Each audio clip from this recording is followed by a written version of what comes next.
speaking to you from the Cabinet Room at 10 Downing Street. This morning, the British ambassador in Berlin handed the German government a final note stating that unless we heard from them by 11 o'clock, that they were prepared at once to withdraw their troops from Poland, a state of war would exist between us.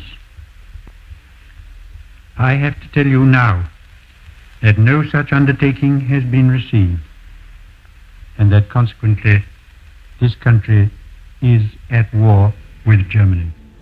When England declared war on Germany on September 3, 1939, rationing soon began on other food and necessities.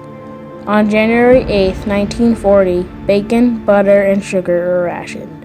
This was followed by cheese, eggs, milk, meat, canned and dried fruit, cereals, teas, and jam. As the war progressed, rationing became stricter as more shortages occurred. The rationing continued until July 4, 1954, long after the war ended.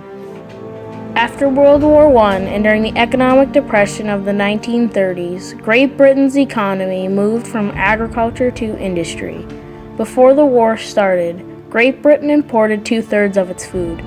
Having learned the hard way during World War I how important it was to have a steady supply of food for the troops and the general population, Great Britain did not want to be caught short when war seemed probable with Germany. Plans were put in place to start rationing at the outbreak of war. Food was stockpiled and rationed books printed. It was Hitler's plan to starve Great Britain into submission. German U-boats cut off the supply of food coming from across the Atlantic.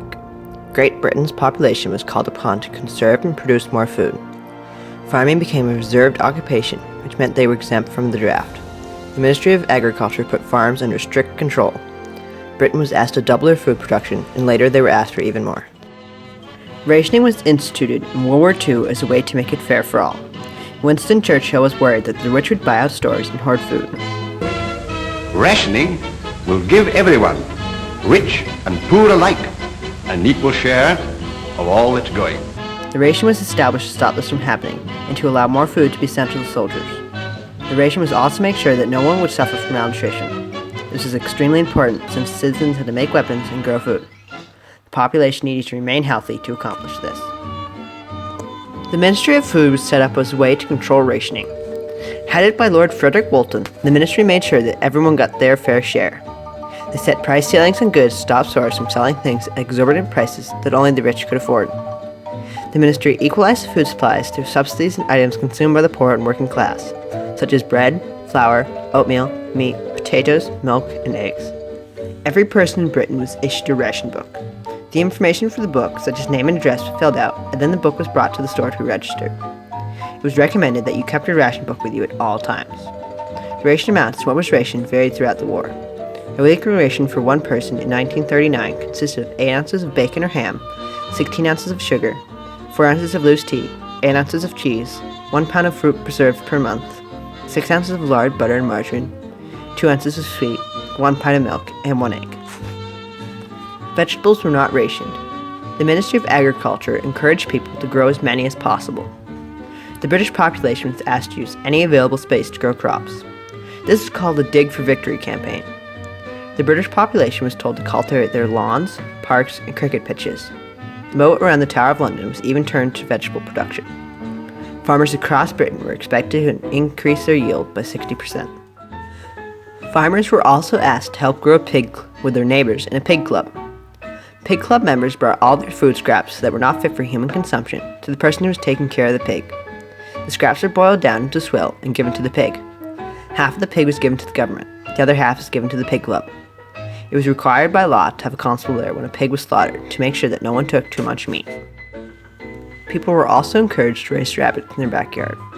Rabbits were a fast-growing meat source that did not require much food. Rabbits multiply quickly. If you started with 2 rabbits, you could end up with 20 rabbits by the end of the year.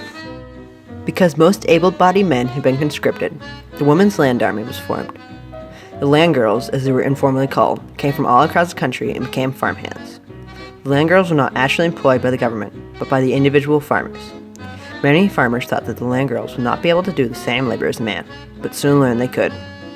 The girls who joined the land army were influenced by the glamorous advertising. Only a small number of land girls came from the country. Most came from the towns and cities. The town girls had no idea what the rural life might entail. The Ministry of Food and Lord Woolton launched a campaign with the characters Dr. Carrot and Potato Pete to make vegetables more appealing to children. They also published booklets giving information on topics such as how to grow vegetables and how to preserve and prepare food. They also urged people to eat bread, which is not rationed and had added vitamins and nutrients. This was called the National Loaf and was not popular because it was whole wheat bread. The National Loaf was also sold a day after it was baked so a person could slice it thinner, thereby not consuming as much. When there was war, there was always someone trying to make a profit from it. The black market thrived during World War II. The people associated with the black market were commonly called spivs by the citizens. Spivs were usually good friends with the store owners and often had access to extra goods. Selling on the black market was of course illegal. If they were caught with sufficient evidence, they would be fined. Later in the war, it could even be considered treason. The drudgery of rations, and the longer the war lasted, made the black market popular with citizens. This was one challenge to rationing that the British government encountered. British restaurants were a public, non-profit organization started by Lord Woolton. All of the cooking was done by volunteers organized by a paid supervisor. Meals could be bought for an inexpensive price without a ration book. It was demanded that any factory with over 250 workers started an industrial canteen. The government also strongly encouraged factories with less than 250 workers to establish canteens as well. The canteens were a way to make sure that people who were doing vital or strenuous jobs would not develop health problems because of a bad diet. The canteens controlled rations to make sure that each person got the exact amount of nutrients they needed. These canteens helped the war effort by making sure vital products were not affected by the absences that stemmed from dietary problems. During World War II, the government asked housewives to set up feeding stations. The feeding stations would be run by the government and staffed by volunteers. To get the food needed to feed people, the government issued special subsidies for the stations for important rations that the population needed.